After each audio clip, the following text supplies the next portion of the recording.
तो दोस्तों आज हम फिर से आपके लिए लेकर आए हैं देश दुनिया की सभी ताजा बड़ी खबरें। फटाफट एक एक कर विस्तार से आज आपको बताएंगे, तो वीडियो को अंत तक जरूर देखें। दोस्तों वीडियो बनाने में हमें काफी मेहनत लगी है, तो वीडियो को दिल से लाइक कर दें। जी हां दोस्तों, पहली खबर में आपको बताएंगे कि चीन से मोदी अमित शाह को लगा तगड़ा झटका। चीन ने गोगरा पोस्ट से हटने से किया साफ इनकार। अब भारत पर कभी भी कर सकता है चीन हमला। तो वहीं आपको बताएंगे दोस्तों कि कोरोना के बढ़ते मामले के चलते राहुल गांधी ने बंगाल में सभी चुनावी सभाओं को आज किया रद्द। अब चुनाव प्रचार बंगाल में नहीं करेंगे राहुल गांधी। तो वहीं आपको बताएंगे दोस्तों कि लालू यादव की जमानत रद्द कराने के लिए सुप्रीम कोर्ट जाएगी सीबीआई। तो वहीं आपको बताएंगे दोस्तों कि केजरीवाल ने दिल्ली में आदेश किया जारी, कुंभ से लौटने वाले सभी लोगों को दिखानी होगी अपनी कोरोना रिपोर्ट नेगेटिव, तभी दी जाएगी दिल्ली में उन्हें एंट्री। तो वहीं आपको बताएंगे दोस्तों कि कोरोना के बीच खत्म नहीं होगा किसानों का आंदोलन। राकेश टिकैत बोले शाहीन बाग ना समझे भाजपा, ये किसानों का है आंदोलन। तो वहीं आपको बताएंगे दोस्तों कि कोरोना को लेकर अमित शाह ने किया आज बड़ा ऐलान, पूरे देश में नहीं लगेगा फिलहाल लॉकडाउन। जी दोस्तों, अमित शाह ने लॉकडाउन नहीं लगाने का ऐलान भारत में कर दिया है। तो सभी खबरों को आपको एक एक कर बताएंगे दोस्तों, वीडियो को दिल से लाइक कर दें। इसी बीच बता दोस्तों अगली खबर की ओर, तो चीन ने दिया मोदी अमित शाह को तगड़ा झटका। चीन ने गोगरा से हटने से किया इनकार। जी दोस्तों, आपको बता दें ये बड़ी खबर सामने निकल कर आई दोस्तों कि भारत चीन सीमा विवाद को लेकर आज चीन से मोदी अमित शाह को तगड़ा झटका लगा है। चीन ने गोगरा और हॉट स्प्रिंग से हटने से साफ इनकार कर दिया है, जिसके बाद मोदी अमित शाह की मुश्किलें बढ़ गई हैं। दरअसल आपको बता दें कि भारत और चीन के बीच एलएसी पर हुई झड़प को 1 साल पूरा होने को आया है, लेकिन अब तक दोनों देशों के बीच हालात सामान्य नहीं हुए हैं। रिपोर्ट बताती है कि बीते 9 अप्रैल को हुई भारत और चीन के कमांडर स्तर की बैठक में कोई खास नतीजे नहीं निकले और चीन ने भारत की बात नहीं मानी। चीन ने गोगरा पोस्ट और हॉट स्प्रिंग से अपने जवानों को हटाने से साफ इनकार कर दिया है। साथ ही देवसांग को लेकर भी भारत के हाथ कोई बड़ी सफलता नहीं मिली है। दोनों देशों के बीच अब तक 11वें बार बैठक हो चुकी है। चीन ने साफ तौर से कहा है कि भारत के सामने हम किसी भी कीमत पर नहीं झुकेंगे और हॉट स्प्रिंग और गोगरा पोस्ट से किसी भी कीमत पर अपने जवानों को वापस नहीं बुलाएंगे, चाहे भारत जो करे वो कर ले। जी हाँ दोस्तों, ये बड़ी अपडेट आ रही है कि हॉट स्प्रिंग और गोगरा पोस्ट से चीन ने आज हटने से साफ इनकार कर दिया है। इसी बीच बढ़ते दोस्तों अगली खबर की ओर, तो कोरोना के बढ़ते मामलों के चलते राहुल गांधी ने बंगाल में सभी चुनावी सभाओं को किया रद्द। जी दोस्तों, आपको बता दें कि पूरे भारत में कोरोना महामारी के मामले बहुत तेजी से बढ़ रहे हैं। इस बीच खबर सामने निकल कर आ रही दोस्तों कि उत्तर प्रदेश सहित कई राज्यों में वीकेंड कर्फ्यू सहित 1 दिन का पूर्ण लॉकडाउन भी लगाया गया है। इस बीच खबर सामने निकल कर आई दोस्तों कि पश्चिम बंगाल में इस समय चुनावी सभाएं खूब हो रही हैं और कोरोना के मामले पश्चिम बंगाल में भी बढ़ रहे हैं। इस बीच आज राहुल गांधी ने कोरोना के बढ़ते मामलों को लेकर बड़ा फैसला लिया है। राहुल गांधी ने पश्चिम बंगाल में बढ़ते कोरोना के मामलों को लेकर बंगाल में अपनी सभी चुनावी सभाओं को रद्द कर दिया है। दरअसल आपको बता दें कि राहुल गांधी पश्चिम बंगाल में लगभग 5 सभाएं करने वाले थे, लेकिन कोरोना के बढ़ते मामलों को देखते हुए राहुल गांधी ने पश्चिम बंगाल में अपनी सभी चुनावी सभाएं रद्द कर दी हैं। तो ये बड़ी अपडेट आ रही दोस्तों। इसी बीच बढ़ते दोस्तों अगली खबर की ओर, तो लालू यादव की जमानत रद्द कराने के लिए सुप्रीम कोर्ट जाएगी सीबीआई। जी दोस्तों, आपको बता दें दोस्तों कि चारा घोटाले के मामले में लालू प्रसाद यादव को जमानत दिए जाने के खिलाफ सीबीआई अब सुप्रीम कोर्ट जाएगी। सीबीआई ने इसकी तैयारी भी शुरू कर दी है और जल्द ही सुप्रीम कोर्ट में सीबीआई याचिका दायर करेगी। लालू प्रसाद यादव को सीआरपीसी की धारा 427 को आधार मानते हुए सीबीआई सुप्रीम कोर्ट से लालू प्रसाद यादव की जमानत रद्द करने की मांग करेगी।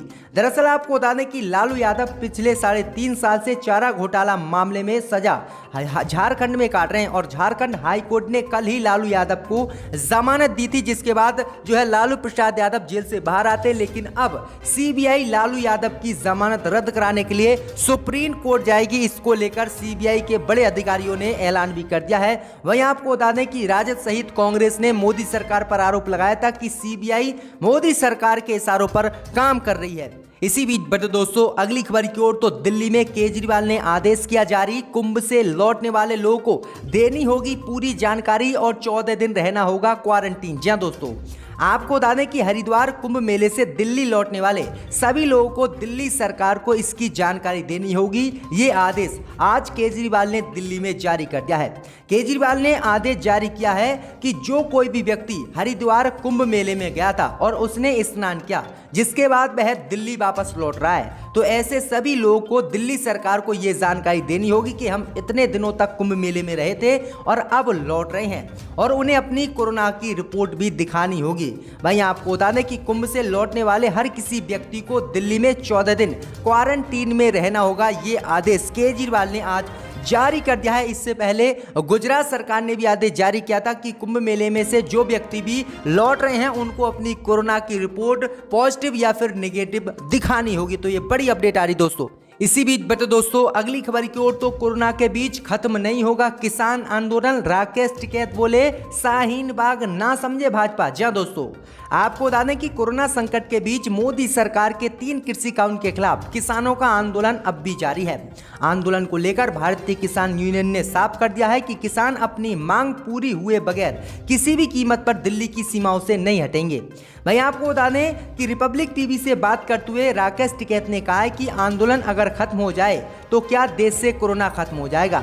आगे राकेश टिकैत ने कहा है कि वे हमारे गांव हैं जहां 5-5 महीने से हम ठहरे हुए हैं, जैसा पूरा देश रह रहा है और वैसे ही हम जहां पर आंदोलन कर रहे हैं वहां पर रहेंगे।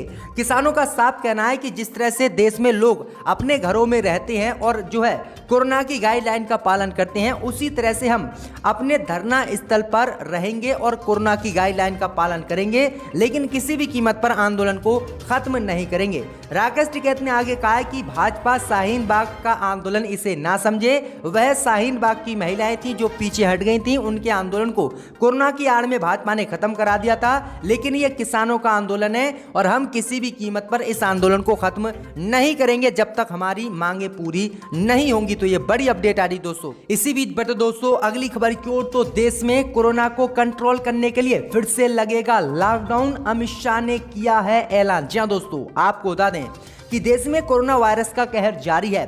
दूसरी लहर ने पूरे देश में तबाही मचा दी है और ऐसा पहली बार है जब भारत में एक दिन में 2.5 लाख से अधिक कोरोना के केस सामने आ रहे हैं। कोरोना की बढ़ती इस भयावह रफ्तार को देखते हुए एक बार फिर से देश में लॉकडाउन लगाने की आहट सुनाई देने लगी है। फिलहाल देश की करीब 57% आबादी पाबंदियों की जिद में जटी हुई है और 57% आबादी पर लॉकडाउन की मार पड़ी हुई है। ऐसे में आज गृह मंत्री अमित शाह ने स्पष्ट कर दिया है कि देश में लॉकडाउन लगाया जाएगा या नहीं।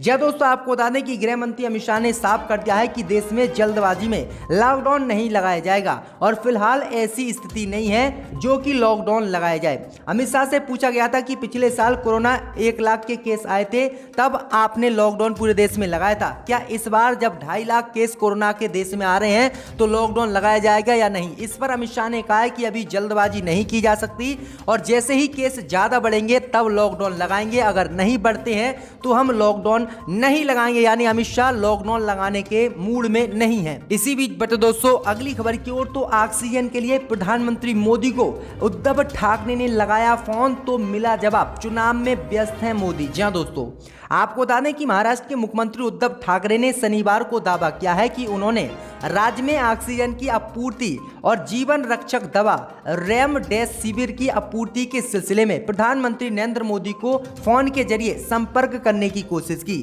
लेकिन पश्चिम बंगाल चुनाव प्रचार की व्यस्तता से वह उपलब्ध नहीं हो सके।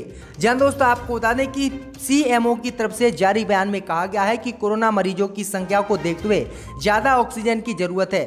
सभी उत्पादित ऑक्सीजन का इस्तेमाल चिकित्सक जरूरतों के लिए किया जा रहा है। हमने इस बारे में प्रधानमंत्री को भी बता दिया था। आगे उन्होंने कहा कि कल शाम हमने प्रधानमंत्री मोदी से संपर्क करने की कोशिश की, लेकिन पश्चिम बंगाल चुनाव में व्यस्त होने के कारण वे बात नहीं कर पाए। हालांकि उद्धव ने अगली बात जो है फिर से फोन से करने की थी, लेकिन प्रधानमंत्री मोदी बंगाल चुनाव में व्यस्त होने के कारण उनसे बात नहीं हो पाई। तो ये गंभीर आरोप जो है उद्धव ठाकरे ने प्रधानमंत्री मोदी पर आज लगाए हैं। इसी बीच बता दोस्तों अगली खबर की ओर, तो अमित शाह के सीट जीतने के 13 राज्यों में दावे हुए गलत। टीएमसी बोली बंगाल में सिर्फ 0 सीट जीतेगी भाजपा। जी हां दोस्तों, आपको बता दें कि पश्चिम बंगाल विधानसभा का 5वां चरण का मतदान जारी है। इस चुनाव में मुख्य रूप से सत्तारूढ़ यानी टीएमसी और भारतीय जनता पार्टी के बीच कांटे की टक्कर है। केंद्रीय गृह मंत्री अमित शाह लगातार कोरोना के बढ़ते संक्रमण के बीच राज्य में चुनावी रैलियों को संबोधित भी कर रहे हैं और चुनाव में 200 से अधिक सीटें जीतने का दावा कर रहे हैं। इसी बात पर राज्य के वित्त मंत्री और टीएमसी नेता अमित मित्रा ने तंज कसा है। उन्होंने कहा है कि पश्चिम बंगाल सहित पूरे देश में गृह मंत्री अमित शाह ने जो है रिकॉर्ड तोड़ जीतने का दावा किया है। वहीं उन्होंने कहा है कि उनका नंबर गलत है, बल्कि 200 नहीं कुल 13 सीटें भाजपा पश्चिम बंगाल में जीतेगी और यहां से भाजपा का सुपड़ा साफ होगा। तो ये ममता बनर्जी की पार्टी ने बड़ा दावा किया है कि जो 13 राज्यों में भाजपा जीतने का दावा कर रही है वह सारे गलत हैं। इसी बीच बढ़ते दोस्तों अगली खबर की ओर, तो राजधानी में बढ़ते कोरोना के मामले के बीच आज लॉकडाउन लगा सकते हैं केजरीवाल। जी हां दोस्तों, आपको बता दें कि राजधानी दिल्ली में कोरोना वायरस दिन प्रतिदिन बेकाबू होता जा रहा है। दिल्ली में संक्रमितों के आंकड़े हजारों की संख्या में आ रहे हैं। इसी के मद्देनजर मुख्यमंत्री अरविंद केजरीवाल आज दोपहर 3:30 बजे प्रेस कॉन्फ्रेंस करेंगे। कोरोना वायरस के मामलों में वृद्धि के बीच मुख्यमंत्री अरविंद केजरीवाल ने शनिवार को कहा था कि दिल्ली में कोविड-19 की स्थिति काफी गंभीर एवं चिंताजनक हो गई है और रोगियों के लिए ऑक्सीजन कमी हो रही है। वहीं उन्होंने आज जो है बड़ा दावा करते हुए कहा है कि अगर आज कोरोना के मामले अधिक आए तो केजरीवाल आज दिल्ली में प्रेस कॉन्फ्रेंस करेंगे और आज ही दिल्ली में लॉकडाउन लग सकता है। जी दोस्तों, आपको बता दें कि दिल्ली में आज शाम या फिर 1-2 दिन के बाद लॉकडाउन लग सकता है। केजरीवाल आज प्रेस कॉन्फ्रेंस करके मीटिंग करेंगे। तो ये बड़ी अपडेट आ रही है कि दिल्ली भी अब कोरोना की चपेट में आ चुकी है।